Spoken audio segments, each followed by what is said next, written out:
Welcome back to Digesting Dark, where we are tackling the Netflix series Dark, one episode at a time. For this podcast, we watched Season 3, Episode 1, titled Deja Vu, and we're here to talk all about it with no future knowledge of anything else that's going to happen in the season. My name is Zach Brooks, and I am joined by the Eric to my Killian, Aaron Brooks. Aaron, hello. Hey, how's it going? I don't know what relationship those two have to each other. Are they brothers? Yeah, I'm pretty sure they're brothers. Okay, so in this world, Eric has a brother. Yeah. Yes. This shows how much I've got a handle on this episode so far. Yes, Eric, of course, disappeared in the first season. And in the alternate world, there is a character named Killian who is new. We finally have a brother relationship that's a new one. So I was very excited when I saw that. I was like, oh, good, I have my intro for this episode. Yeah, I just blanked on who Killian was for a second. But yeah. Killian is the tall, dreamy boyfriend of Martha. Mm-hmm. Yep. So, yes, as I said, we are going through Dark one episode at a time. We just finished rewatching all of the first two seasons, and so there are 20 podcasts in the past that you can catch up on if you've not yet heard those. And then every day we are going to be going through Season 3, one episode at a time through the end of the series, and each one will be discussing just based on what happened in that episode, so we won't know what's going to be coming in the future. So we'd love it if people are watching along with us. I know it means you have to slow down. You can't binge all of Dark this weekend. But trust me, it will be worth it, because the faster you watch Dark, the faster it's done. So take your time with it, savor it. Yeah, it's not worth rushing through. You're not gonna. I had to take my time through this episode twice, 3 times. So yeah, there's still things that like you don't catch. And this show is immensely rewatchable. That's why we went through the first 2 seasons and did the rewatch. So if you're starved for Dark content, watch the episode again, and then wait until the podcast drops, then watch the next one. So make sure you do not miss any episodes of Digesting Dark by subscribing on your favorite podcatcher. We are on Apple Podcasts, Google, Spotify, Player.fm, CastBox. We have every podcast app covered, we're pretty sure. And if you are a fan of listening to podcasts on YouTube, we also have a YouTube channel. You can subscribe on there. It is called Digesting Dark. Feel free to subscribe, leave comments, although we are not looking at any of the YouTube comments until we finish the season, just to avoid any potential spoilers that might pop up on those. But if you want to send in your feedback, we do have an email address, and we're taking feedback. We have some feedback for this episode already. So email us, digestingdarkpod@gmail.com. That is digestingdarkpod@gmail.com. And definitely include the episode number in the subject line. That way we know which episode to look at it for. So if you don't do that, then we're not going to be able to look at the email until after the season. We'll probably do, at least one feedback show at the end of the season. But if you want your episode talked about or if you want your email talked about on the specific episode, put that number in the subject line. All right, so we made it, Aaron. Season 3. Yes. What a premiere. Yeah, that was great. I was so excited by the end of the premiere. I liked the alternate universe stuff. I'm still a little trepidatious about it, but the very last scene of the premiere, when we go back to 1888, which you predicted, you said we're going to go back to 1888 at some point. We did. Yep. We see the Tannenhaus complex, and who is inside it? It's not H.G. Tannenhaus. It is the Stranger. Yeah, and the Stranger right away. I mean, if you want to just jump there, we can start at the end. Yeah, let's just start with the big stuff. Yeah, I'm getting really big Nikola Tesla vibes just from him all the way around. So I got that, but the thing I really got from that was The Prestige, the Christopher Nolan movie, The Prestige, which is about magicians. There are things with duplicates in that, twins, and Nikola Tesla is a character played by David Bowie. And I just was like, my TV was screaming Prestige at me when I was watching. Yep. Yeah, and I think at some point during our rewatch, maybe even season 1, when Houdini came up, I mentioned how Michael, Mads could be like the master magician behind this on. This could all be a big, I still go back to when Elizabeth is talking about not caring if Mikkel came back or not, saying how he's such a show off and how, he just, cares about making everything a spectacle about him, something to that extent. And in that same episode, there were several allusions, to him being like into his magic, Mikkel. Michael. And we've gotten references to Houdini. He's got Houdini up on the walls, I think. We talked about the magic trick. I think our very first podcast, you said, "Oh, this magic trick is very important." The one that Mikkel does for Ulrich, and we've seen it come up a couple times. But yeah, if we're talking about the Prestige, and that, I mean, that was. We actually have another message from somebody that said that they agree. They thought it was the Prestige. So if that's very obvious. Like, that is supposed to remind you of the Prestige, supposed to remind you of Nikola Tesla, which is magic versus science. So if we're in the premiere of the final season talking about a movie that's all about magicians and magicians who use science and different ways to create their tricks without spoiling that movie, we're getting more on Mikkel's magic in this season. Yeah. So, and I mean, Mads shows up. Yes, we get Mads' body shows up here. We see Mads showing up. Any other really big things? Because I had one other big thing that I noticed as well. I mean, there are other. I mean, Byrne getting killed by those 3 people who I think are clearly the same person from different times, all working together. Yep. So they make it pretty clear, especially when the old and the young cross their arms. And they all have the I don't know if you it's like a cleft palate, yeah. Which I believe isn't that a sign of incest? Or am I just making that up? I feel like there is some ties to it. I don't think it's 100%, but it could. I mean, it definitely could be something like that. I think more so we've just seen different facial deformities on this show. We've seen Helge. We've got at least the regular universe Waller.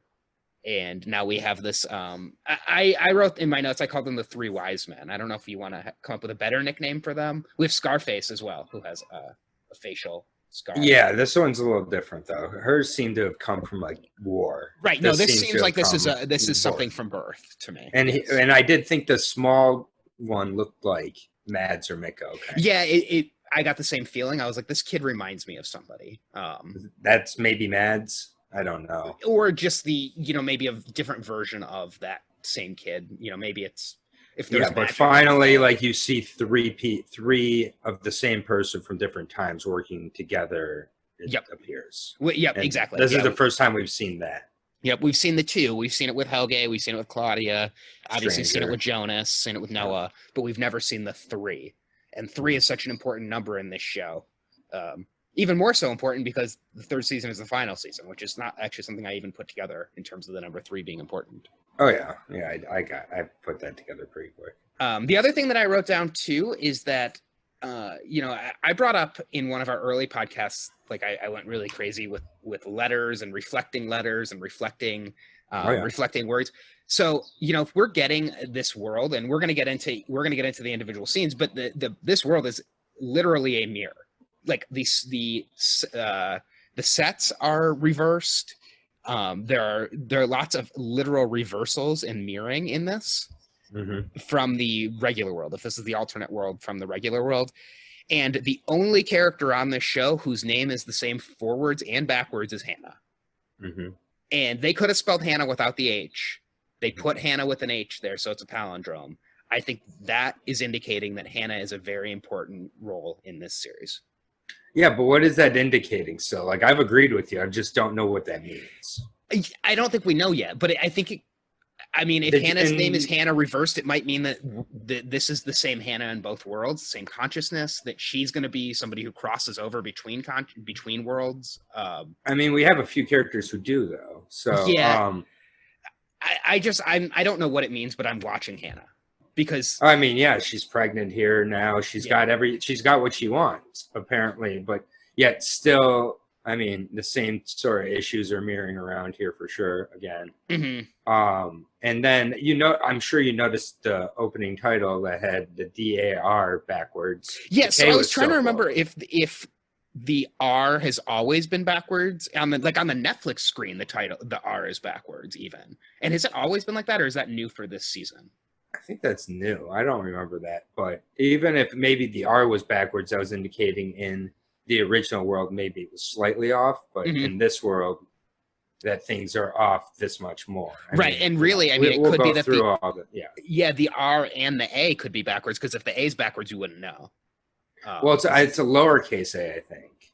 Because I think that's how I knew. I think that's how I could tell it was the backwards A. Okay. Like I'm So- pretty. so I'll make The note R of is it. 100% backwards. I don't And the remember. D is definitely backwards in this season. Okay. Yeah, I'll have to. I The only K, noticed the the R K, being the backwards. K isn't. The Okay. D is backwards, and I'm pretty sure it was a lowercase a. So yeah. And when we get to the alternate world in 2019, a bunch of the numbers and letters are backwards. Mm-hmm. And I didn't pay attention for a pattern. There might be a pattern like every fourth or fifth letter was backwards, but like the 4 was definitely backwards, and a couple of the other numbers were backwards as well. So Yeah. Yeah. I mean, we're getting literally mirroring in this. Yeah, I mean, even with the opening shot, it instead of zooming into the trees, it zooms out of the trees. Oh, nice pickup. The camera movement's even different. Yeah, and then everything's mirrored. Everything's on the other side. Mm-hmm. When Martha wakes up in the same room as Jonas's room, it's now on the opposite side. Everything's on the opposite side. Everything's reversed. Even in the kitchen, everything is literally if you held a mirror up to the set. Yeah, I almost wondered if they took the shots and just mirrored the footage, but they didn't because the character. I mean, I didn't notice. I don't think that the actors are backwards. Yeah, no, I think it was just everything is. They just set up the set to be reversed. Yeah, and then you obviously have Helge, who now is the eye instead of the ear. You have Wooler, who has 2 eyes but 1 arm. Yes, so that I laughed so hard. I know I probably shouldn't have, but seriously, when they showed Waller, first they showed his full face, and I was like, who is is this Liev Schreiber? Like he really looks like Liev Schreiber. And then I realized it was Waller, and then they zoomed out and you see he's missing an arm. And that was the thing that made me laugh so much watching this episode. Sorry, Waller, but I guess let's just go back to the beginning with the 3 amigos, I'm going to call them. Oh, 3 amigos. You like that better than the 3 wise men? Yeah, that's 3 wise men is biblical. That's the reason why I picked it. That's fair. I mean, maybe the 3 wise men are involved with Jesus. If Jonas is Jesus. Yeah, that may be better. But either way, the 3 ninjas, whatever you want to call them. All right. Tum Tum, Rocky, and Colt. All right. Well, they're the 3 ninjas. So the youngest is Tum Tum. Right. The middle-aged one is Colt. Yeah. And the older one is Rocky. And if you don't know that reference in between these podcasts, you can go watch 3 Ninjas and understand what we're talking about. Yeah, you should have already seen 3 Ninjas. So they have their lanterns, which I think indicate, and they said the date, which I believe it was September in 1987. No, I do not think they put the date there. Did they not? They put it when they come back. When we come back to them, and they go to Burns' house. But we don't have the date. Yeah. So we actually open with a quote, and it says, "Man can do what he wills, but he cannot do what he wills." Mm-hmm. So, which was I paused it and I was like, that doesn't make any sense, but that's probably the point. And as we're zooming in and meeting the 3 ninjas, we have a woman, and I wrote in my notes, Martha ? Yep, it was Martha, narrating about our choices and doing our choices again. So we see the 3 men walk in. We first see the middle-aged one. He's walking in. At first, I thought this was going to be Noah, younger Noah. And they pan up. You see that he's holding a lantern. And there are papers everywhere. There's no lights. There's dust everywhere. Like clearly this place has been abandoned and empty for a while, which would make sense if Adam was in this in the 20s and now we're in the 1980s, which I think based on what we get later on in the episode, this is taking place in 1988. Yeah. Or 1987. But I think it's indicating these guys aren't from the 80s because of their choice of light. Or maybe they just got the lanterns when they got in there, but I feel like the light choice is pretty old fashioned. Yeah, I do not think these people are from this world. I think these are alternate world people. Mm-hmm. I would be very surprised because I think if they were from this world, we would know who these characters are already. I think this is somebody. I don't think it's Killian, although I did wonder about that because Killian is the only new character that we have in the alternate world that we didn't have in this regular world that I can remember. They look like they could be related to Killian. Yeah, I did think that. I mean, maybe it's Killian's kids, and maybe maybe they're trying to stop the real world from taking over the alt world because Killian doesn't exist in the real world for some reason. We don't really know why. Because Jonas not being around in the alt world shouldn't have created somebody like Killian. That shouldn't have any effect on Killian being there or not being there. Yeah, we're going to find out a lot about him. That name is too, Yeah. Yeah. So they see the time machine map. Then I wrote down that he was joined by two other people, and then I realized that the other people were the kid version and the old man version of him. So probably good, safe assumption to say they're 33 years apart. Although there might be a reason to think they're 25 years apart, and I'll get into that. They have facial scars. They all have matching facial scars, and they burned down the office. They burned it down the office. Yep. And they all stand in a line. They're burning all of the pictures, and then we go to our opening, which the opening is definitely different than last season's opening. Yeah. I watched it. I noted a couple things. There's an apple. There's some high heels. Somebody putting on lipstick. Trying to think if there's any. Did you notice anything else in particular? It looked like a lot of vaginal imagery to me, like birthing. Like oh yeah, okay. imagery. Well, that I didn't think Really about that, good. but that would make sense with a pregnant character. Yeah, like even like the characters like lips conversion looked like a vagina, like birthing. Like I really think that was what it was indicating. Oh, well, what if the three ninjas are Hannah's baby? Like, That what could if be. Yeah. what if this kid is Hannah and Ulrich's baby? Yeah, that definitely could be. I mean, just as you're saying, birthing imagery, and obviously the pregnant character that we have is Hannah, who is very, very pregnant. And if Jonas is stopping this alternate world from existing, it's stopping this character from existing. Yep. So, well, we will find out. So I also noted that we don't have the cave at the end of the opening. Or at least it's not a dark version of the cave. It's like a lighter. I couldn't really tell what it was. It looked like mountains almost. Yeah, there's an apple like in it. There's just a lot. We see an apple a couple times in this too. Yeah. So, all right. So then we are seeing Martha and Jonas from the end of the last episode. Alt Martha and Jonas, as well as Martha's body, and she uses that machine to transfer them to the caves. And Martha tells Jonas, "Today is the day that started everything. Today is the day we first met. And this is the day that will form a knot between our two worlds." And she leaves and says that she'll make everything right. Just sounds like the stranger from last season, except now Martha's saying those things. Right, exactly. Not telling us very much about what it is. Jonas seems very confused by this. Some of Jonas's confusion, I kind of roll my eyes at him. I'm like, come on. This has been consistent with his character throughout, though. When he's he doesn't get these things. I know, but he spent a year with Claudia learning all about this stuff. Like, I think it's just the fact that no matter how much you're told, like about your destiny or where it's going, you won't believe it once it happens. And that's just what I mean. I think we're slowly seeing him deteriorate, go insane. I hope it's not just leading, to that being the ending. But I don't think so. Like it's like, I mean, he's unraveling more and more in this episode alone. Like he becomes like more detached. He doesn't belong in this world. So right. And he's not handling that well. Like imagine being in a world you don't belong in. And seeing everything is different. And everybody's carrying on their lives and you're not a part of this. You're starting to think it's all my fault. I'm wrong. All the things that are said to the stranger that he agrees with, we're finding out now why the stranger agrees with those things.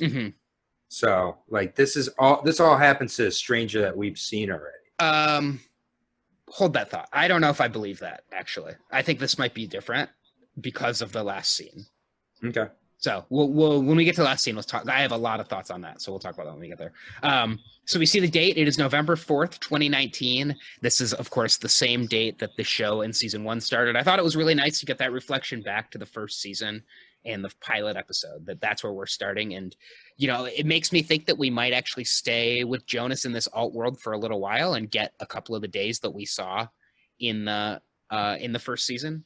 And this, the alt world will just be like another timeline. So, in the first season, we only had the 3 times. We had the 2019, the 1980s, and the 1950s. Then last year we added the 20s and the 2053.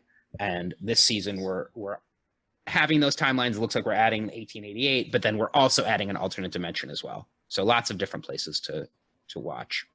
Yep. And as we mentioned earlier, the letters are backwards in this. At first, I thought they were even turned sideways, but I think it's just that they're backwards. But it looks like it's very unsettling. And I do think like the way this is shot with everything being reversed, at least to me, was very unsettling to watch. It just like everything, it really like you're so used to seeing everything one way and the sets one way that when you see these houses backwards and the school backwards, it really like threw me off, and it does feel like we're in the wrong place. Yeah, it's really effective. Even like the border on the wall now is green instead of red at the school. Like the doors to the school are green. Yes.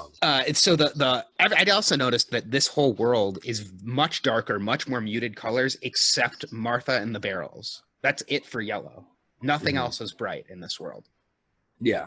And so I guess that kind of, it's just, it definitely feels off. Yeah. Everything it's off. like if you ever watched on YouTube, like you'll watch like a movie on YouTube, but they have to reverse it so it gets through the YouTube copyright protection. Like they have to actually mirror it. It's like that where you're watching something, you're like, this just looks strange. So it's very effective, I think. Definitely. So Martha wakes up in Jonas's bed, but it's a reverse layout, and you can hear music going on downstairs. It is If I Could Turn Back Time, so a little on the nose, but I liked it. It kind of made me want to listen to that song, the full version of that song. Yeah, I got my fill. She comes downstairs, and just like Jonas always seems to do when he goes downstairs, she grabs milk and just starts drinking milk right out of the fridge. Checks it. Yeah. Checks it. Make sure it's not bad. That's just the classic. She smells. Well, yeah, because it could be milk from the 1888. Who knows? Yeah. And I really like the way that they film this. Like the camera is like spinning all over the room, following her around. It was just like a really fun way to film this, and got you like at least got me like very excited to watch. It was just like the first scene. I mean, they're eating. There was the first day of school is still November 4th in this world, so still weird, but just German shit. I guess they probably do like trimesters is what I'm guessing. Yeah, so this is like the second trimester. Maybe. So our friend Geek, what was his name? Steven. Yeah, Steven, the geek scientist or geek. I don't have his Twitter handle up, but he's our friend in Berlin that's listening. Let us know what is with the dates for schools, please. But yeah, it's pretty similar, except that now Magnus is having sex upstairs, and like Magnus has dark hair now. Yeah, they all have like different hair. It's Magnus's hair is the most different. Magnus looks much different. He's got tattoos everywhere. Yeah, and I looked at a few of them. They had the snake tattoo wrapped around like the sword, and just like weird, like really weird stuff. Francesca is now deaf. Mute. She's not deaf. She's mute. Okay, mute. I thought she was deaf at first too, but there's a scene where she can hear stuff. So Francisca is mute. So her sister Elizabeth was deaf in the original world. Elizabeth seems like she can hear and speak fine, and Francisca is mute. But what I was confused by is if Francisca is mute, why does Magnus cover her mouth when they're having sex? Like so his mom doesn't hear. It's like and also like later when they're in the woods, she says, "What did you say?" Francesca does when he's talking. Yeah, when he's talking and she can't see his mouth. She says, "What did you say?" Oh, I didn't even catch that. Yeah. Huh. So I think she's deaf. Was it confirmed she's not? Because like in the woods when they're talking, she looks at him and says, "What'd you say there?" So maybe she's, I don't know. Yeah, but either way, she's definitely off in this world. She reminded me so much of Ulrich, though, with what she did with what Ulrich did with Hannah at the beginning of the first season.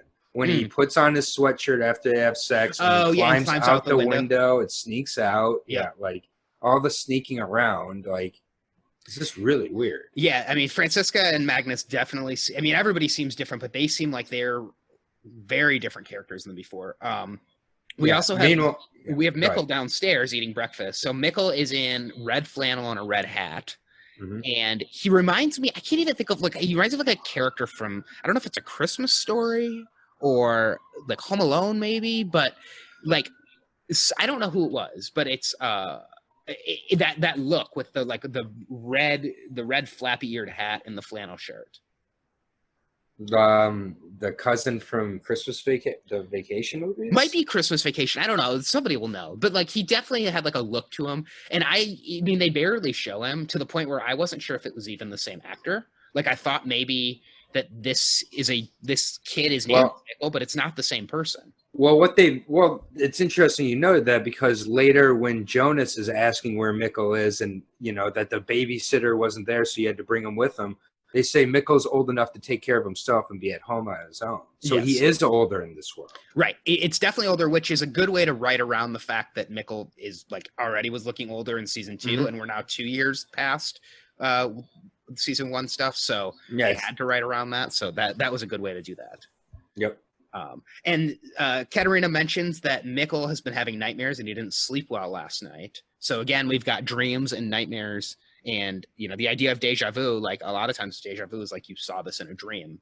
That's kind of how it feels. And so before they can leave for school, Mikkel pinches Martha and she's like, why did you do that? And he said, I just wanted to make sure you were real. So it feels to me like these nightmares that Mikkel is having is stuff from the other world. He's seeing this world. He's seeing the world where he's younger and he went back in time. Well, I mean, and then Martha has a vision of herself covered in the God particle.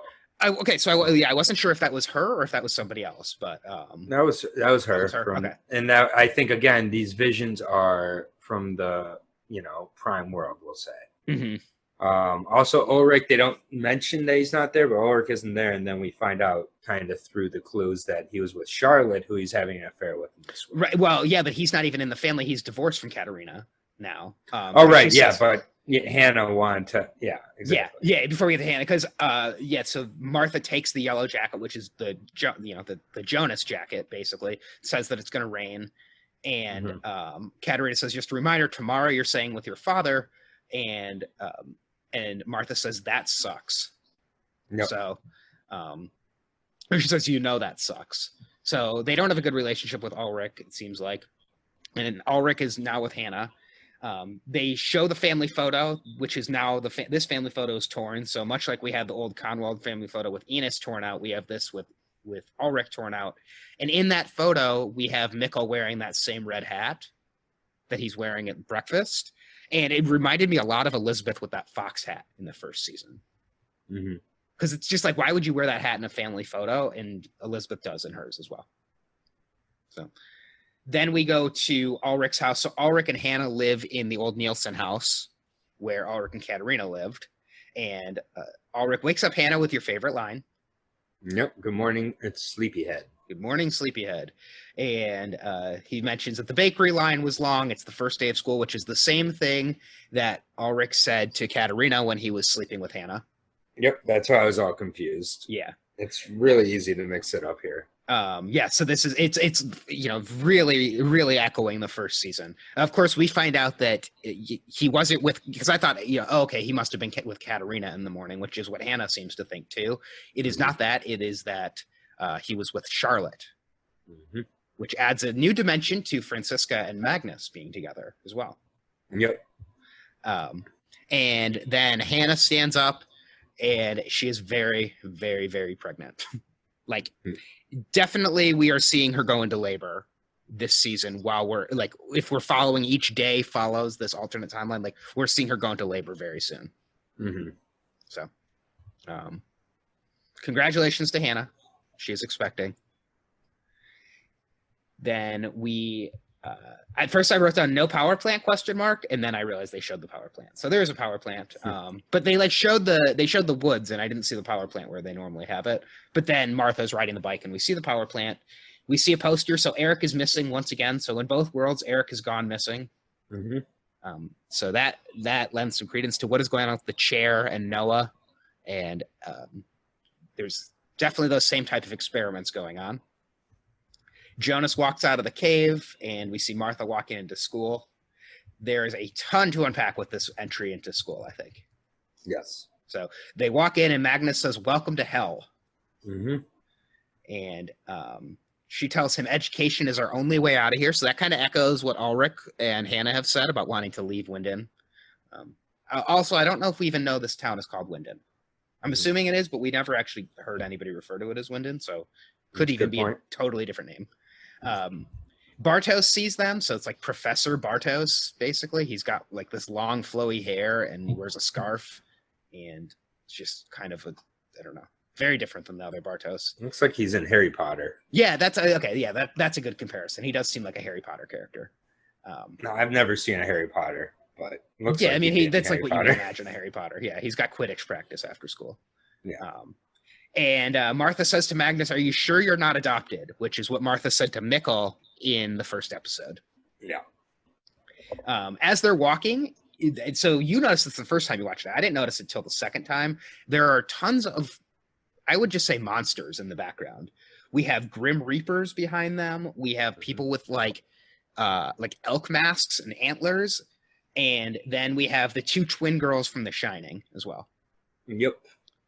So, I mean, twins is obviously something we've talked a lot about on this show. If you've seen The Prestige, and which is referenced at the end of this episode, there is a lot of twin stuff in The Prestige as well. There's reflections. So I don't know if these were characters just dressed up for the play, because they do talk a lot about this play that is being done.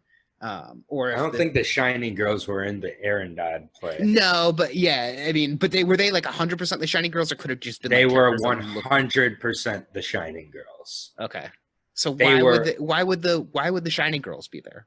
Because, well, I think in The Shining, those girls were to serve for the characters as like an omen of the place they were being and not being a good place, and to get out. And maybe this is like a little nod to us that this is not a good place and that we should be wanting to get out. Education is the way out. This is hell. Like, this is not the world. This is not we're going to find out more and more about why Claudius said the world without Jonas is a terrible place. Yeah. And So, it may just have to do with that Regina dies in it, which but I think it's more to it than just that.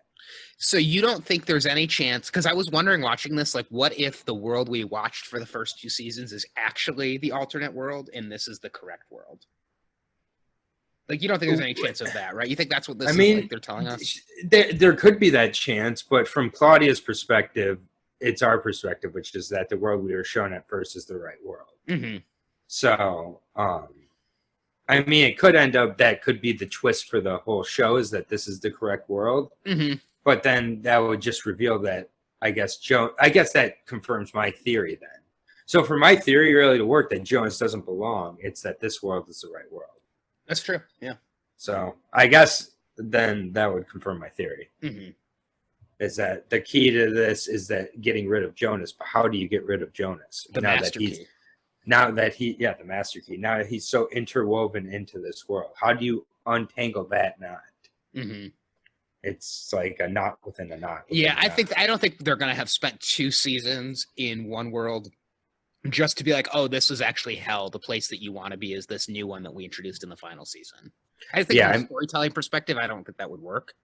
But I mean, it would be an interesting twist. But like, I can't even think of a way that this wraps up in 7 episodes anyway at this point. It feels like we're in the middle of the series with what's been introduced. Yeah, so. And that's my concern with this. I love the premiere and I've loved the show up until now, so I completely trust them that they're going to do a good job with it. But it just feels like we have so much to do and so little time.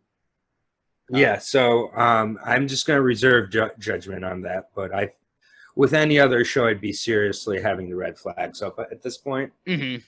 But I really did like the pilot. Yeah, like I felt this way at the end of Game of Thrones, where I was like, oh my god, we only have like 1 episode to go or 2 episodes to go, and we have so much to do still. And then they just kind of like with Game of Thrones, like we got a lot of stuff, it wasn't really well done. But we have 7 episodes. I think that we can get there. We made a lot of movement in this. Time is of the essence with this show, so like they got to be very judicious with what they're showing, so that we can get through it. Yeah, definitely. Speaking of being judicious with our time, we now see old Helge, and it actually took me a little while to realize what was different about him, because I was like, is this a different actor? He looks different, but I couldn't figure out what it is. It's that his eye he's lost his eye instead of his ear. Yep, and now instead of tick-tock, he goes tick-tock. TikTok. Oh, TikTok. I think he's just trying to get people on TikTok, on that social media network. It's definitely just another sign like things are a little different in this world. The cadence of his TikTok is different. He's also looking at a coin that says 1 on it. Now, I don't remember if he had the St. Christopher coin ever, but I feel like he probably looked at a coin. No, it's the penny. It was the penny, the coin on the loop or on the red rope from 1986 that they put around the kids. Mm-hmm. This was similar to that. Was similar, but in this world, it was a different one. Okay, but it was like representing this world's like pendant that he that. And it didn't have. It didn't seem like it had a hole in it though. No, it didn't have the rope either, but it was the same thing. Okay, so it's not the same. It's just there's just 2 different coins that we have. 2 different coins, probably representing the same thing, because this coin is probably found on Mads when the alt world kids find Mads. Oh, that would make sense. Yeah. So he's got he's missing his eye instead of the full face scar or the full side of the face scar. And we see Peter and Charlotte. They both look just a little bit different. I mean, Charlotte looks a lot different to me. Peter just looks a little off. And Charlotte says that she was at the doctor, but obviously, I mean, I'm like, okay, she's definitely hiding something. So in the Prime world, in the original world, it was Peter who was having the affair, and now in this world, it's Charlotte who's having the affair. Yep, and now Charlotte is one saying she was at a doctor's office when that was Peter's lie when he was cheating. Oh, I didn't even. I forgot that he said he was at a doctor's office. Well, his office, but still a doctor's office. Well, but he also says that he also uses that he's at he's visiting Helge he's at the doctor with Helge at one point too. So and it does seem like Helge doesn't live in a home. He lives just with them now. Yep. Just on that couch. And it seems like, and I got the impression that Charlotte kind of neglects Helge in this world, while Peter is the one always taking care of him. Oh yeah, okay. I just figured he's like Charlotte, the one standing in the room with them, and like. It is his quote unquote father as well. Yeah, but I just feel like Charlotte was a little more protective of. I just feel like she doesn't really care about Helge in this world. That's true. In the first episode, she is like protective over him when he comes into the assembly and things like that. Yep. Jonas did you have something else on that? Well, the assembly is coming up. Yep. So. Jonas walks into the Conwald / I guess we'll just call it Katarina house, and his key still works apparently, or this town in Winden that nobody locks their doors. And then the great Waller makes his appearance, looking very Liev Schreibery. And as we said earlier, he does have both his eyes now. So whatever happened to his eye, he did not lose it, but instead he's missing his arm. And Ulrich is kind of the leader of the cops. He's really giving them their orders for the day in terms of trying to find Eric, who has disappeared.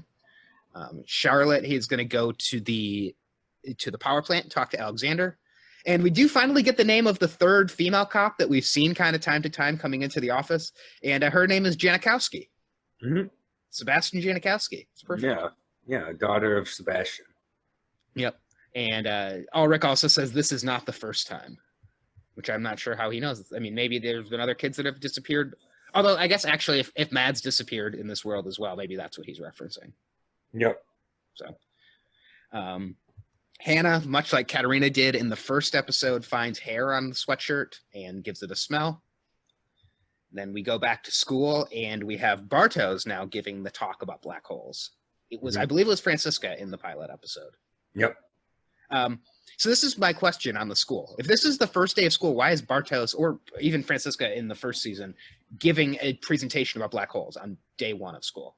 Because it's just like the second trimester. I think, again, it's, maybe it's in like quarters or something, and this is like the second quarter. And so, okay, I guess that must make sense. Report. Yeah, that it's like the first day back after the.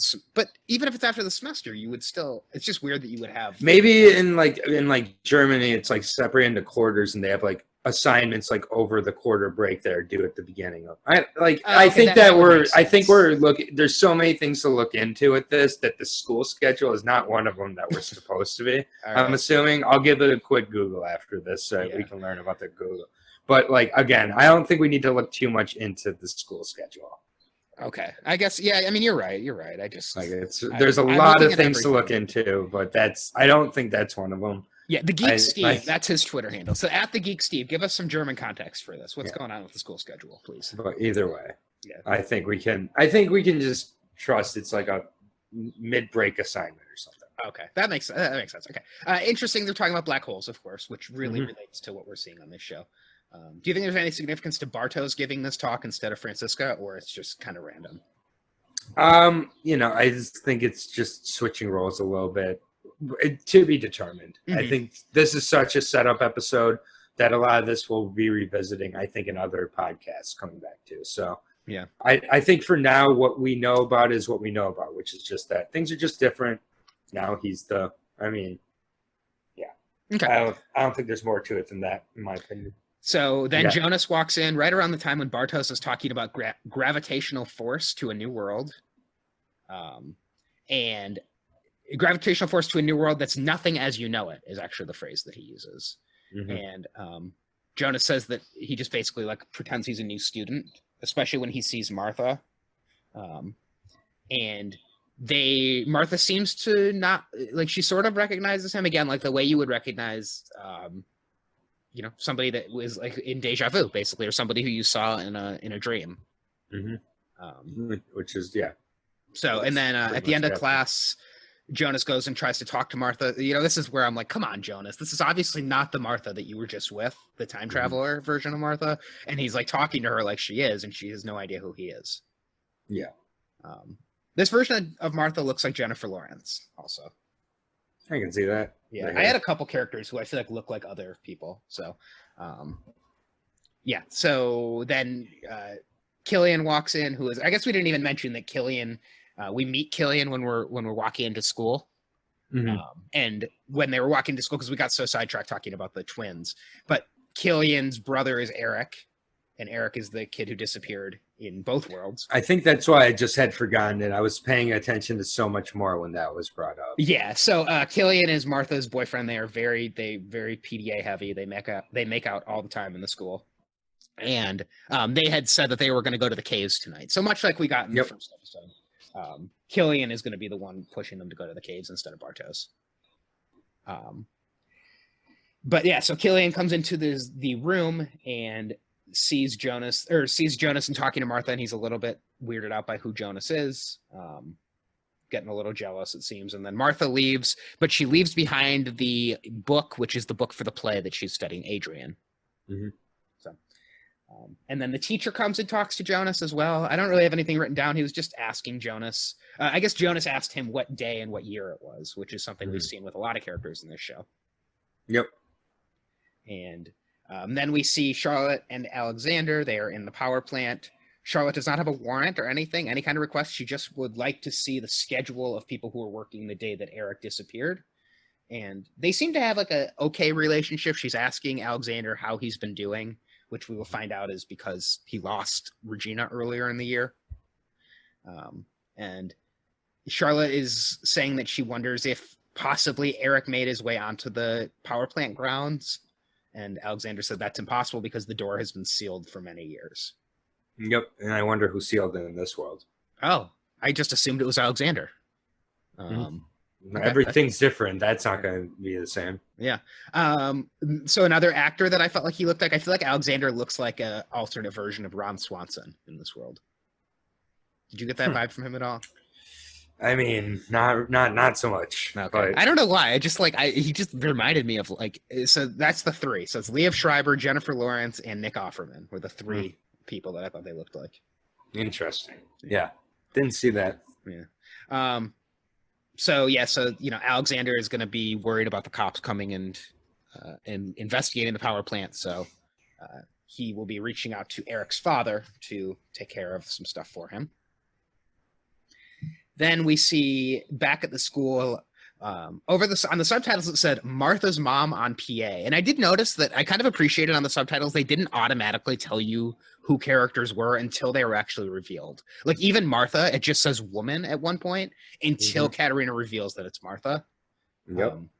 And I think that's helpful because, I mean, we assume it's Martha, but with the way this is a little bit different, like maybe that's not Katerina, or maybe her name's not Katerina. Here's the thing, though, that I think that does reveal is that Martha and Magnus were in the school as Martha's mom's voice came over the PDA. Right. And she's referred to as Martha's mom. Oh. Okay. I didn't even pick up on that. It might just be a character thing. I don't think so. Okay. There's talks about Magnus being adopted. I've never thought Magnus and Martha look like they're siblings. I think we're going to find out that Magnus is a traveler between worlds. I think there's maybe 3 characters that are travelers between worlds. Maybe he's like this. I don't know.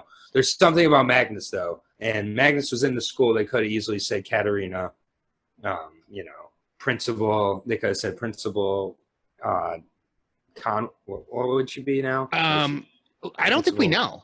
Yeah. And I actually noted that we don't know what Katerina or Hannah's last names are when they're not married. So maybe that's what they're withholding too, is that identity, but maybe it's a little bit of both. But I think it's weird it didn't say Katerina. It said Martha's mom. I just feel like that's specifically saying it's not Magnus's mom. Yeah, I just thought it was because they hadn't confirmed that it was Katerina yet. And then in this scene, we do get Hannah confirming that it's Katerina. So then after that, I think we'll see Katerina being used. But I just thought it was to withhold who Katerina was. But that could be. But we already knew that Katerina's mom was the principal. I don't know. Right away when I saw that, I thought this is telling us that Magnus isn't Katerina's kid. Okay, I like that. I like that theory a lot, actually. So, and Magnus is the oldest of the 3. Why does he have all these tattoos? Like, what the fuck is like going on? He's a Satanist. But the tattoo on the front was like had snakes involved with it. Like, he's a Satanist. Yeah, I don't think so, Egon. I don't think so, Egon. The many lives I take, the better I feel. So, all right, so then Hannah arrives at school. It seems like her and Katerina still have an icy relationship, although this time it's the reverse because Hannah is now with Ulrich, and Katerina obviously knows that. Hannah is asking if Ulrich stopped by the house because I think she's assuming, like I was, that Ulrich and Katerina were having an affair. And Hannah, this is a different version of Hannah. She tells Katerina, I will stay out of the way for everything going on with your family. Mm-hmm. Yeah, I think, and we don't know for sure that Ulrich wasn't with Katerina because Katerina just says no. And it may be kind of this mirror world's version of Katerina being more like the Hannah character who just wants to torture Hannah in this case. When Hannah, remember when Katerina came in and talked with Hannah, and Hannah still was like lying about things that Ulrich was saying like Ulrich said that he loved Hannah instead of Katerina. Like, just these little lies still continue to torture Katerina. Maybe Katerina is doing the same thing here, and maybe he was there. So you think Ulrich could be sleeping with both Katerina and Charlotte? Mm-hmm. Yeah, he's just a piece of shit. Like, I mean, that could be. I don't know. I'm just saying, like, to trust that Katerina's being honest with Hannah. Like, she kind of gives him a look, and she's like, what was he bringing to me? Like, doesn't answer the question right away. Katerina's like, I think she's just messing with her because she stole her husband. But that's my point. Like, in this world, she's like the Hannah. I do think there is that. She lives in Hannah's house. Yeah. I think the roles are like almost reversed in a way. I get in the original world, it's not like he was ever married to Hannah and left for Katerina, but still, just a thought. You can't really trust anything that anybody in this fake world is saying. Yeah, see, this is way more fun to do these episodes where we have no idea because we can just like throw things out. Whereas when we were watching the first 2 seasons, we knew where stuff was going. So it's very fun. It's very fun to speculate on this. But just a thought. I mean, but yeah. So then, still in. Oh, I guess okay. So actually, we come back to the classroom. So this is when Jonas is talking to Martha, and he tells Martha, "You haven't told me why I'm here," and she has no idea who he is. And she leaves her yellow book, which is Adrian, which is the play that she's studying for. And this is also when Jonas asks the teacher what year and date it is. Then when Jonas walks out, he sees Hannah leaving, which I knew he was going to run into. I mean, it was just like so obvious that was what was going to happen. And Hannah has no idea who he is. Mm-hmm. And he even says to her, "Mama." He calls her Mama, and she has no clue who that is. Probably be pretty weird to be that far along being pregnant and have somebody call you Mama. Yeah. And we don't have any reason to suspect that Hannah has any family outside of this baby that's inside of her and Ulrich. Mm-hmm. Maybe we'll see her father again. I think we have to, because we don't know this is when I was like, oh, we don't know what Hannah's last name is. So I mean, I guess she's Hannah Nielsen because she's married to Ulrich now. But what was she before? You know, she's either Hannah Nielsen or Hannah Conwald. But what Was is? there a last name on the outside of his like laundry company or whatever? Oh, there might have been, but I don't remember. Maybe. I don't remember noting it. Yeah, I don't either. So. Yeah. Yeah. So I would think we're going to see something. And I did wonder too if this world. I mean, we can get into some of the cause and effect stuff with this world, but obviously in this world, Mikkel was born earlier than he was. Which I wondered if that was like Katarina and Ulrich's marriage was falling apart, so they had a baby sooner, and because they had the baby sooner, Mikkel, and you know, you can decide what was the actual cause of this. Since Mikkel never traveled back in time, Hannah, as a child, was hung up on Ulrich and never had some other object of her desire because she never met Mikkel. And so she was always pining after Ulrich. And so Katarina, like maybe in an attempt to save the marriage, they got pregnant earlier with Mikkel, and then Ulrich still ended up leaving her for Hannah. Yeah, I think that could be on because it seems like, sure. I mean, we don't know, but it doesn't seem like, it seems like Hannah just like lived a life as if Mikkel never came back, and so never really found any kind of like stability and happiness, even if it was for a short period of time. Yeah, I think because it's a long time. It's 33 years since when she had met Mikkel. Then we have Ulrich and Charlotte meeting in the evidence room, and I said, they are having an affair. So they are making out in the evidence room, much like we saw Hannah and Ulrich do in episode 1. Waller comes in and interrupts them, and so he's definitely suspicious of what's going on behind them. And he mentions that there are 47 car and 2 truck tracks, and notes that there are 21,000 cars in Winden. Which I think that's a lot of cars for this small town. Yeah, I thought there was like 36,000 when they said it the first time when they mentioned how many cars. Because did they have this conversation before? Yes. Okay. And I think it was 36,000 or 3,600 maybe. But yeah, I thought maybe it was 2,100. Number. No, this one definitely was 21 because I noted that's 21. Yeah, this one was, but the first time it was mentioned, it was a different number. Okay. So. And I noticed also that there are 2 case files behind Ulrich and Charlotte. There's one from 889, so that's August of 1989, and one from 1193, so November 1993. And so those, at least 93 is 25 years before 2019, 26 years before 2019, I guess. And 89 is 4 years before that, but so 89 would be, 34 years? 89 will be 30 years from 2019. 30 years from 2019. Thank you. Yes. So 30 years and 26 years.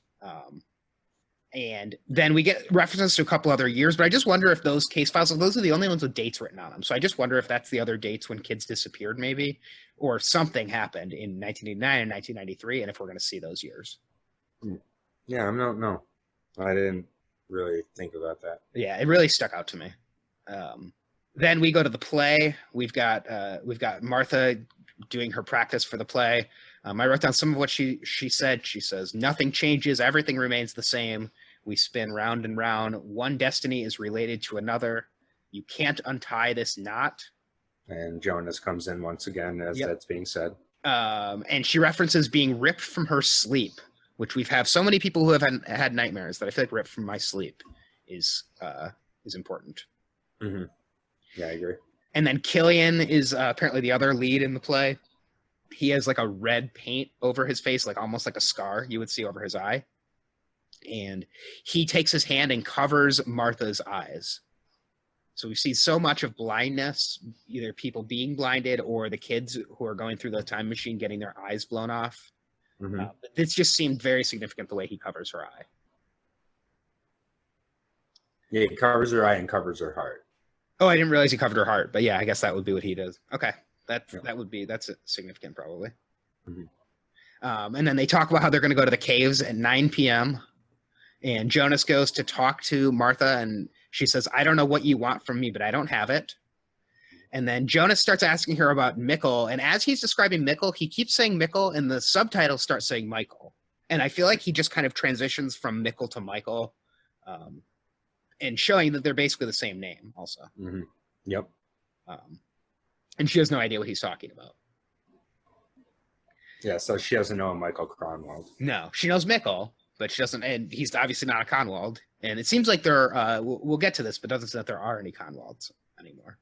Yeah, Conwalds are no more in this world. So Magnus is going to the bunker, and he sees Franziska in there. I guess I really never put it together that this bunker belongs to the Dopplers. Like it does. I mean, you think of it with Helge, and you Right think off of it. the cabin. Yeah. I guess I think about it with the parents. I never think about it with the kids. Like I never think about Elizabeth or Franziska using the bunker. Mm-hmm. And he meets Franziska in there, and she's signing to him, so it seems like she's deaf.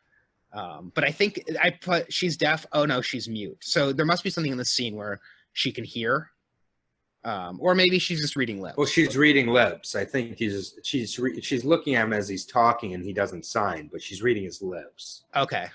So I'm almost 100% sure she's deaf. She's deaf and not mute. Okay. Because they're again in the woods as they're talking. She looks at him and says, "I couldn't see what you said," or something to that effect. Yeah, I'll have to keep an eye on that. So no, pretty sure she's I'm pretty certain. And I also wrote down the interesting comparisons here, where before we had Ulrich and Hannah having an affair, and Jonas and Martha, and now we have Ulrich and Charlotte having an affair, and Magnus and Franziska. Mm-hmm.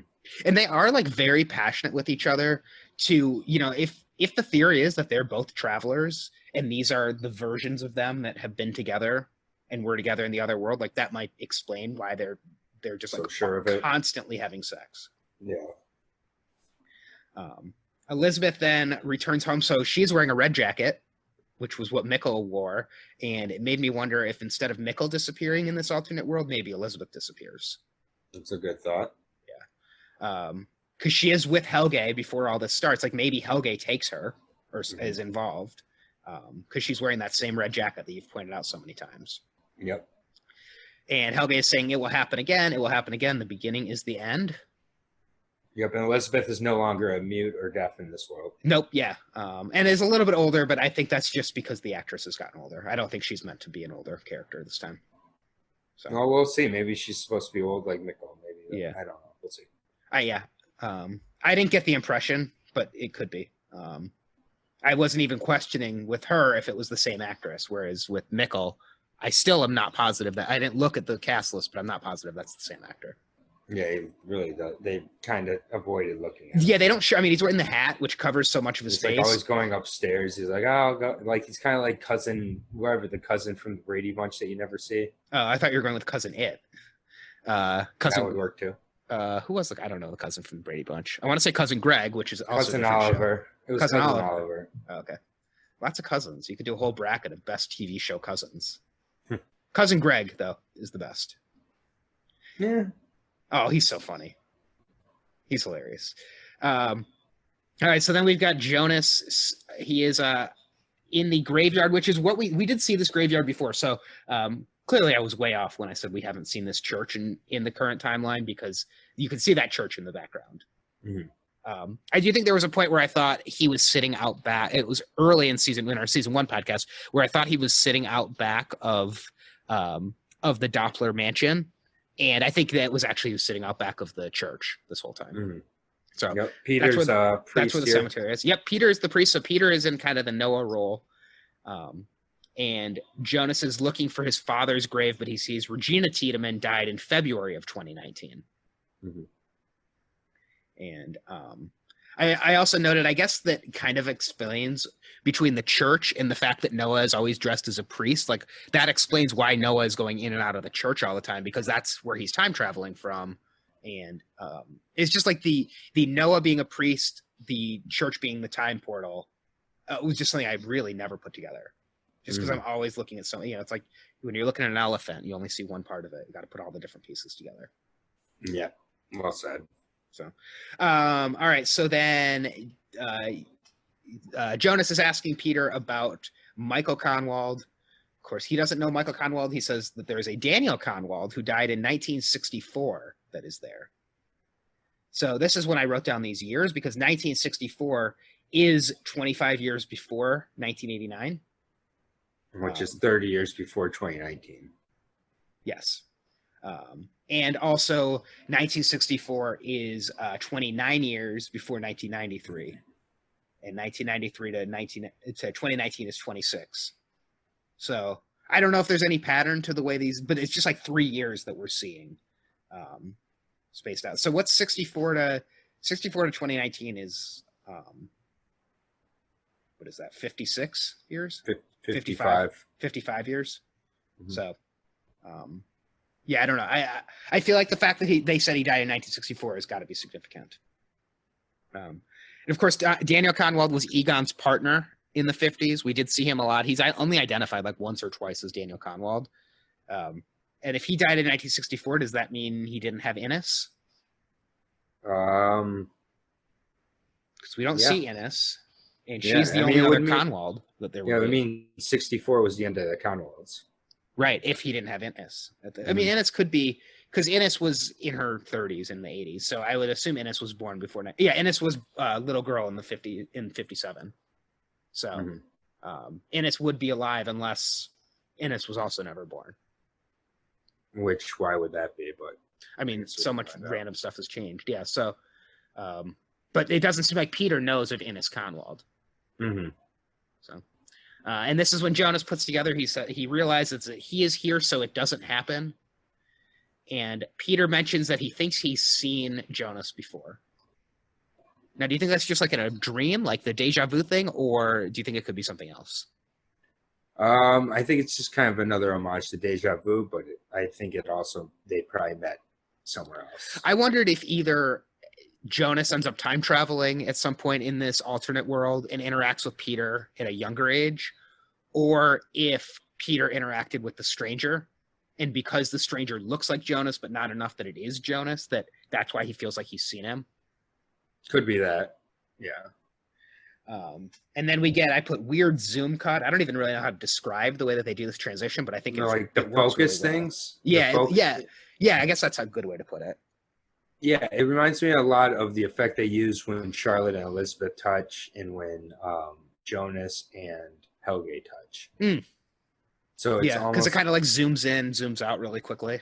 Yeah, it's like it reminds me of like when you go to the eye doctor and they're switching like the vision. Yeah, that's good. That's good. It's like when you go to the eye doctor. So I don't know what that's supposed to mean, but it's definitely a new way of transitioning. Yeah, I think it's just to show us when we're going between the alternate world and the prime world. Yeah, I think that's exactly what it is. Yeah, just to differentiate between traveling through time.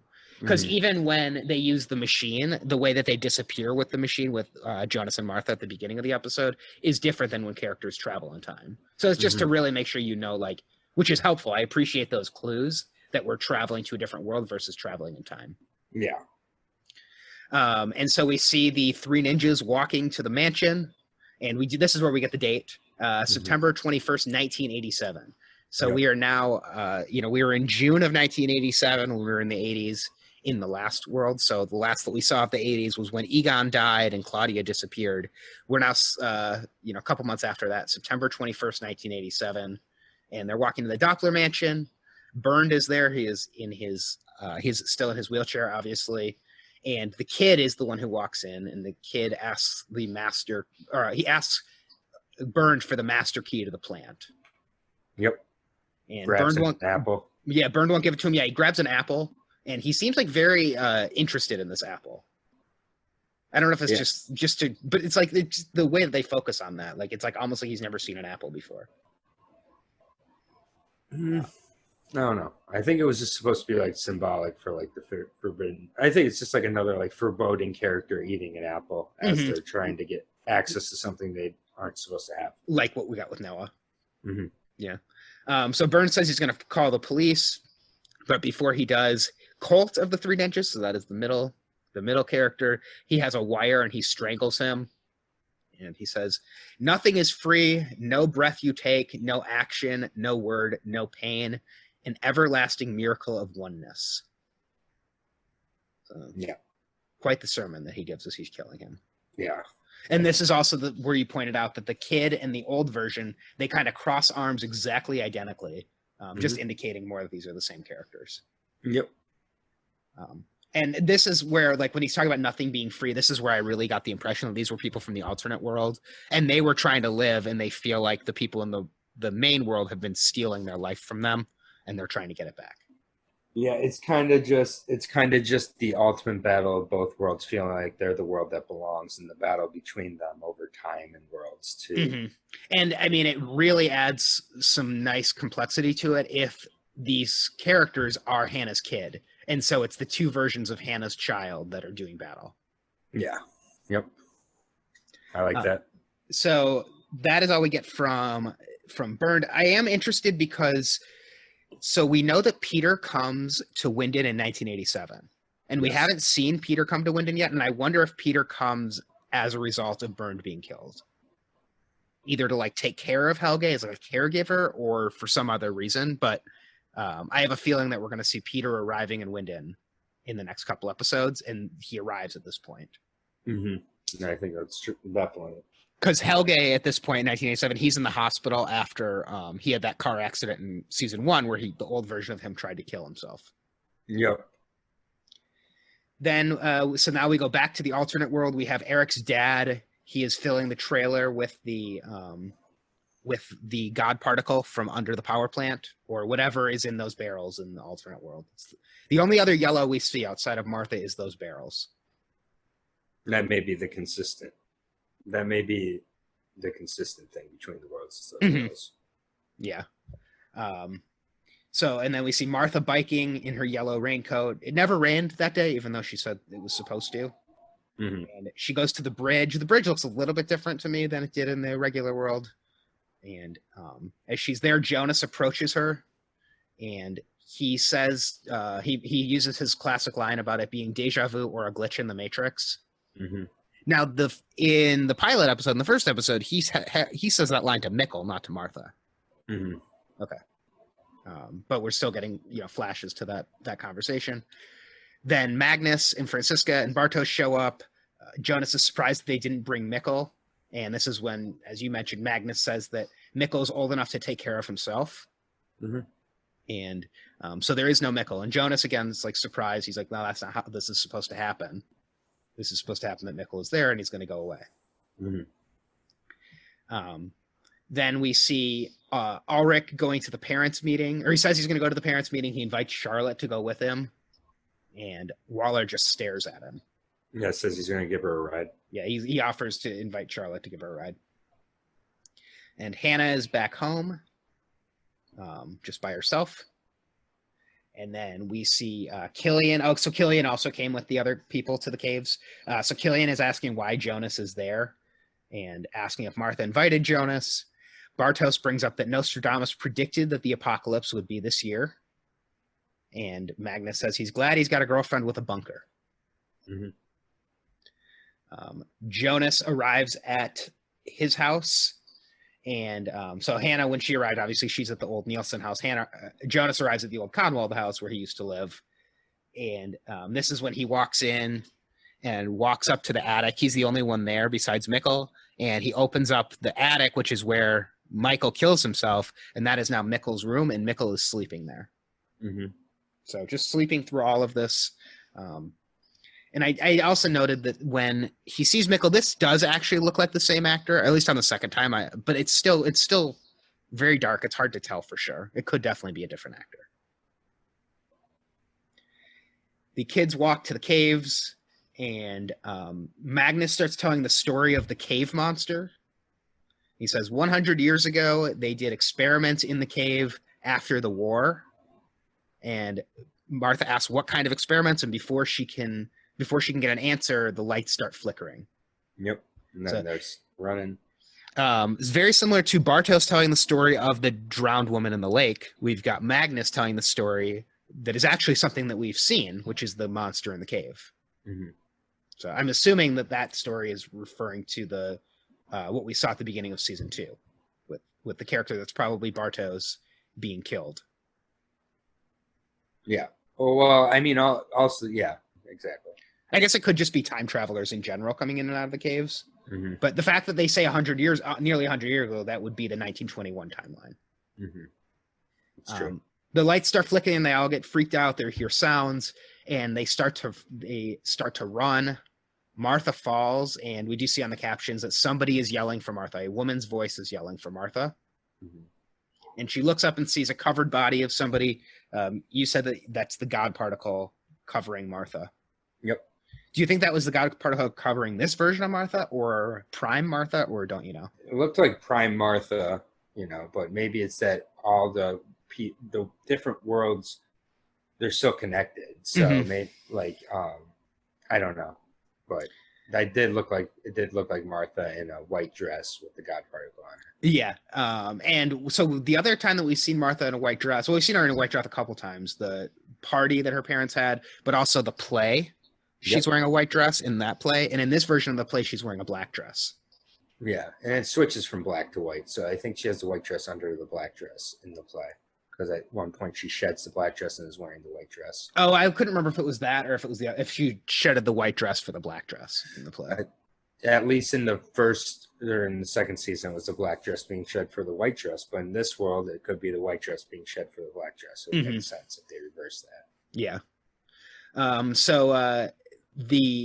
we, we're seeing the lights flicker. We're seeing all of the different characters experiencing the lights flicker. We see Katerina in the school.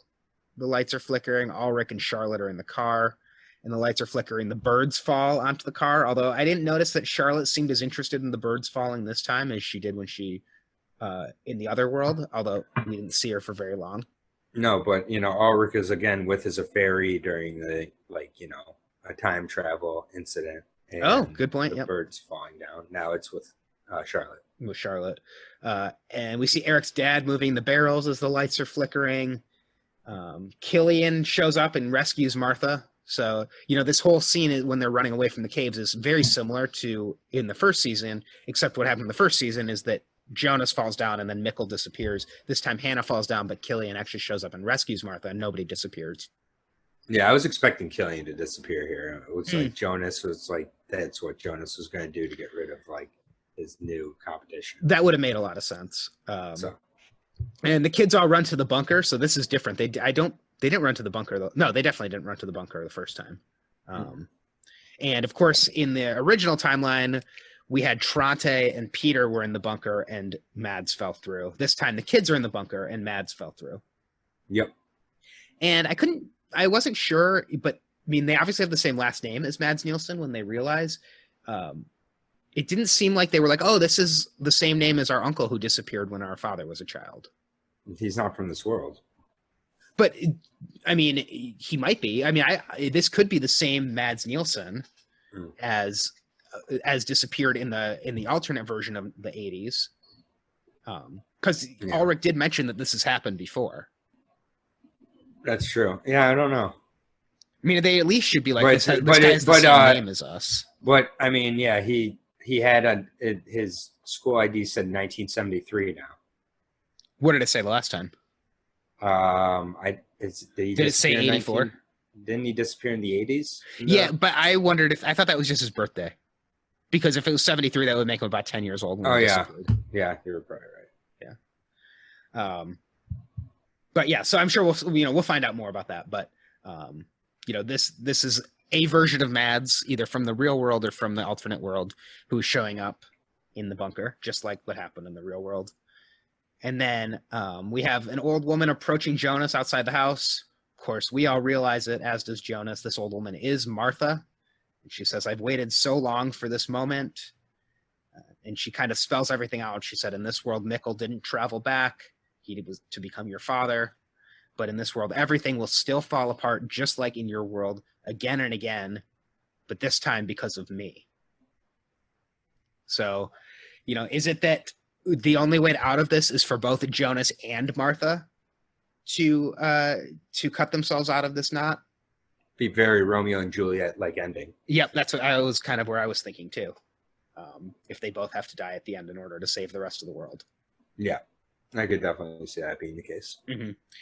And then we get that, I guess we'll call it the eye doctor zoom, and we see a property. It's a lightning storm going on. It says Tannenhaus on the property. So I got very excited when we saw this. I was like, oh, we're going to get some backstory into Tannenhaus. And I had no idea what I was in for. So other Martha arrives. She's walking. Then we see the date. September 21st, 1988 is the date. 1888. Yep. Jeez. September 21st, 1888. So it's the same date that we're seeing, that September 21st, 1987. 99 years later. Yeah, 99 years before. So it seems like what we're going to get for this timeline is we're going to get September 21st is an important date, or like that week of September 21st. Mm-hmm. There's like lightning going on in the lab. It's like you said, it's very like Nikolai Tesla, very much like the Prestige. There's plans and experiments going on. There's a man, he turns around and it is the Stranger, but a cleaned up version of the Stranger. He's got a vest on, his beard is trimmed. His eyes are sort of glazed over, I thought.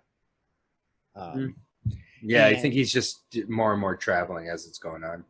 So he doesn't seem to like be expecting any version of Martha to come in. And he's like, how can this be you? Where are you from? And she says, I'm not the Martha that you know. So this is the thing I wanted to talk about. I don't think that this version of the Stranger experienced the alternate world, because he doesn't understand that this isn't the same Martha. If this was the same guy who went to the alternate world 33 years later and then somehow came back and became the Stranger, he would have remembered all of this and known Martha. So what does that mean? That means that the Jonas that we're watching in the alternate world is actually progress towards something versus the Stranger who is just on this loop. So the Stranger somehow survived the explosion in the apocalypse when he was younger, when he was Jonas, never went to the alternate world, but then became the Stranger and traveled in time. Okay. So I think what we're seeing is actually something changing, and that's all. Jonas being in the alternate world is something actually changing. This version of the Stranger is not the future version of the Jonas we've been watching the whole episode. Yeah, I think you're right.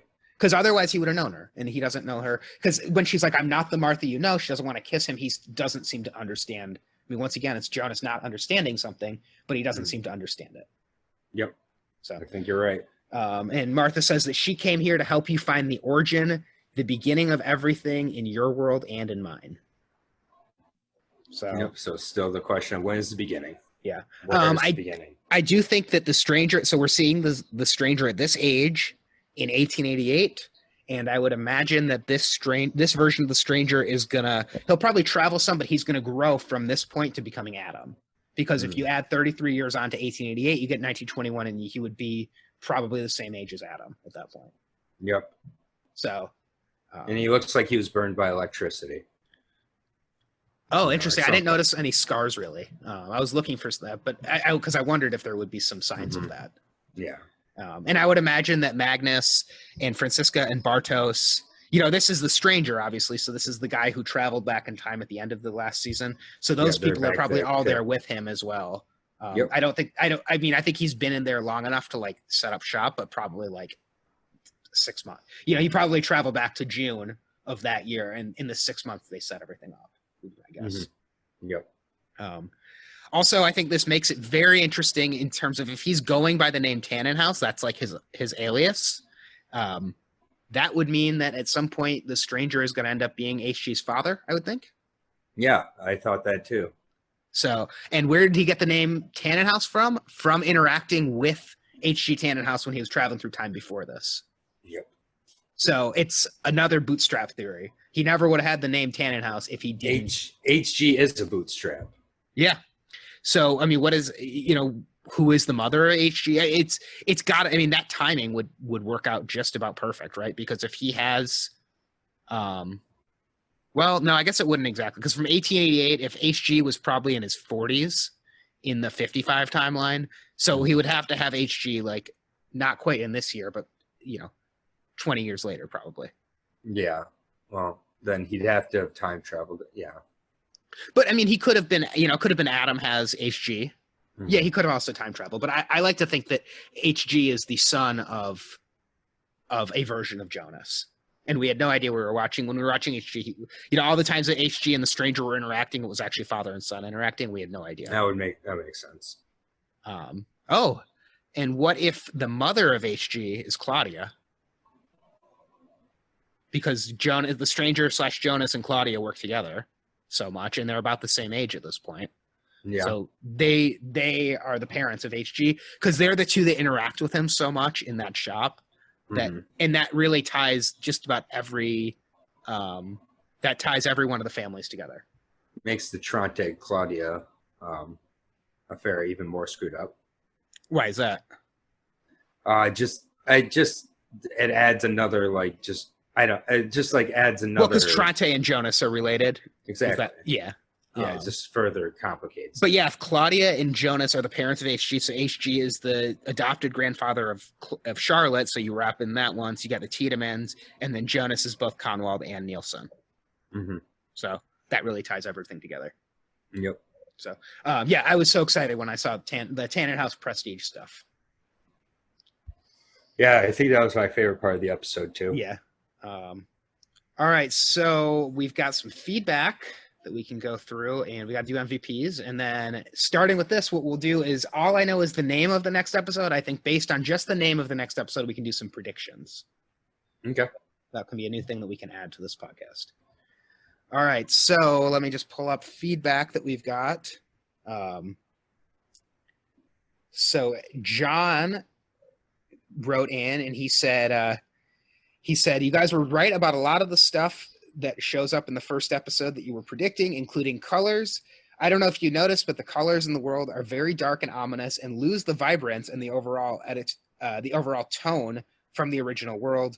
And the original score is even different than what it is in this alternate world. Yeah, and they make note of it. I definitely noticed the different sounds of like the different metallic sounds, and like a few other times I think they even expressly point out like different tone of music. I think they even say or something to that extent. So yeah, and it's definitely not bright like Before the Lake in the other world. No, definitely. And really the only colors that we see Elizabeth in the red jacket, and we see the yellow with Martha in the barrels, and that's about it for color wise that I can think of. There was a glass of orange juice on the table, which we also got in the first episode as well. Yeah, well, I noticed that too. And Brandon Fitzpatrick wrote in, he has a bunch of notes on this, but one thing that's very interesting is he said Adrienne is a mirror play of Adrienne. So apparently the two plays are not actually the same. So the one in the original world was the one in the original world was Ariadne, and the one in this world is Adrianne. So they're like just slightly different, but it's the same letters. Yeah. So I thought they were the same play. I didn't pick up that they were different. Sounded like they had the same content in them.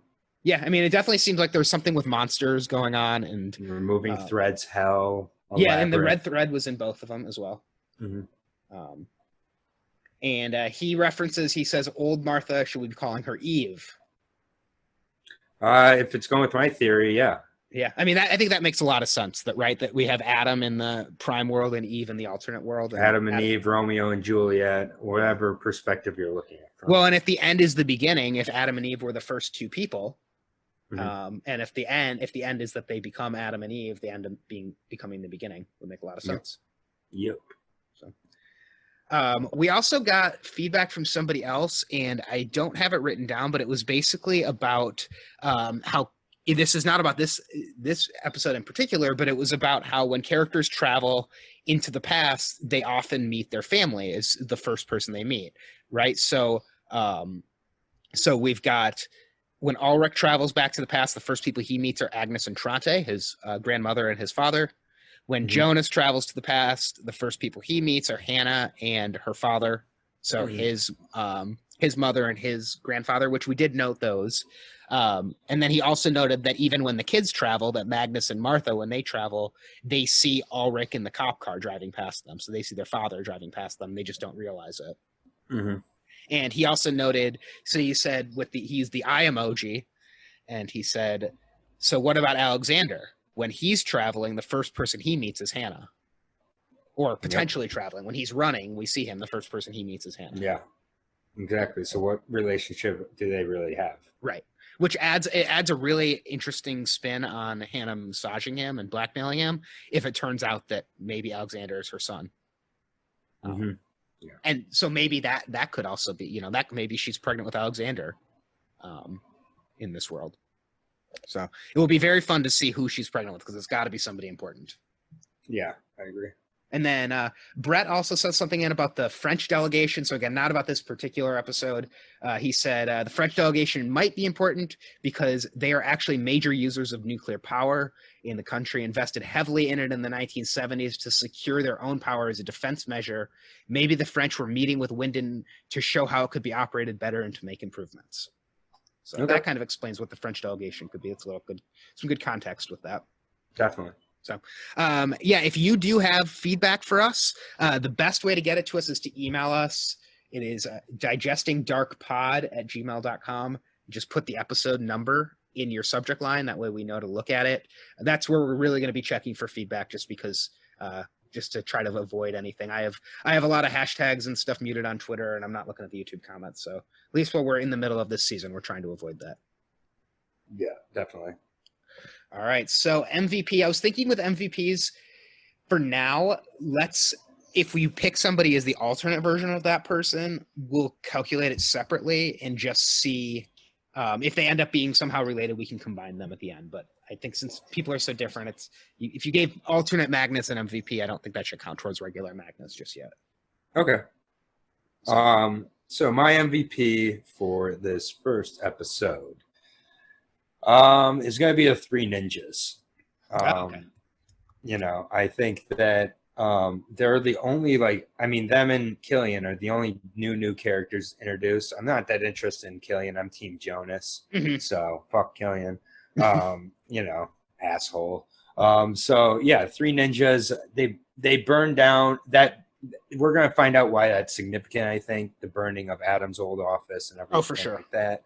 We're going to find out why they all have the cleft palate and why they're the only three who are able to work together. But I think that's a game changer. It's like when Miami added the big three. Now all of a sudden everybody wasn't like, we need a 1-2 punch, we need a 3. So they're the Miami Heat. They're Dwayne Wade, Chris Bosh, and LeBron. Right. So LeBron is the middle one, and Bosh is the old man. LeBron would be the child, if we're going by the age. The middle one's Dwayne Wade. He's the one who's really doing the work but never gets the credit. Oh, interesting. And the old one's just Bosh. All right. So Three Ninjas, the big three. I still like the Three Ninjas for them. I think that is a great thing to call. I definitely don't want them to get a name revealed anytime soon, so we can keep calling them the Three Ninjas. Yeah. All right, I'm going to give mine to Martha, to Alt Martha, because she seems like she's getting a plan in place. She's got Jonas there doing whatever she needs Jonas to do. She approaches him as like the old Claudia version of Jonas and kind of spells out what's going on. And then she leads to my favorite scene of the episode, which is where she goes to visit Tannenhouse Sr., Stranger Tannenhouse. So that's fair. All right, so 1 MVP point for Three Ninjas, 1 for Alt Martha. It is Martha's second MVP if we do end up combining them, and it's obviously the first for the Three Ninjas. All right, so our next episode that we will be covering is called The Survivors. So we're combining 2 shows that we like. What do you expect from the next episode? I guess we see the fallout from Prime World, who survived and who's running it. And we probably spend most of the episode in that world. Do you think it's do you think the survivors is both the people in the bunker and also the Magnus Bartos stranger time traveling crew, or just the bunker people? Probably just bunker people, if I had to guess. Yeah. All right. So I'm going to say that I agree. I think we're going to see the fallout, but it does seem like in the regular world that we're in September now. So I think we're going to see this world not right after, but a few months later. It does seem like we're staying in so we'll see September 22nd of all of these different years. Mm-hmm. So, we do have in the alternate, I think we'll get some of the alternate world because we did have a reference in the alternate world that they're staying with Ulrich tomorrow, which I feel like is a clue that we're seeing that day. Mm-hmm. So I think we'll see both. Yeah. So. All right. Anything else on this episode that you want to cover? I think we talked about a lot. I'm exhausted. Yeah. This is way different than. So if I start to really sound like I don't know what I'm talking about, it's because I don't. Yeah. So I did not have to update anything on my character chart from this episode. No, those will be coming. I appreciate that how much this one echoed the first episode, just because it kept it a little bit easier to follow than if it was just totally. Like, I think the next episode might be like a ton, like very, very confusing because we're not going to be basically rewatching a slightly An altered episode. version of what we saw. So I appreciate the on ramp from Dark for this one. Yep, I'm looking forward to it though. Yeah. All right, so we will be back tomorrow, Sunday, the 28th. We're recording that sometime after we both watched the episode a few times, and we'll be getting that one out there. So if you've listened to this and then after you watch episode number 2, definitely email us. We love getting the feedback in. It helps. Like Brendan pointed out, the difference with the play, we had no idea. Neither of us caught that. So send us your emails, digestingdarkpod@gmail.com. Make sure you're subscribed so you don't miss any episodes. Tell your friends, if you have friends that are watching Dark, if they just need like some explainers as they're watching through, that's what this is intended to be. This is not from the rewatch. This is just from people watching for the first time. But if you're already ahead of us, you can just listen to us make all these crazy theories and see all the stuff that we're wrong about. Mm-hmm. Or right about. Yep. You also can follow both of us on Twitter. I'm at BrooksZA. And I'm at Aaron Jay Brooks. And we will see you next time for season 3, episode number 2, The Survivors. See ya. Hopefully you survive.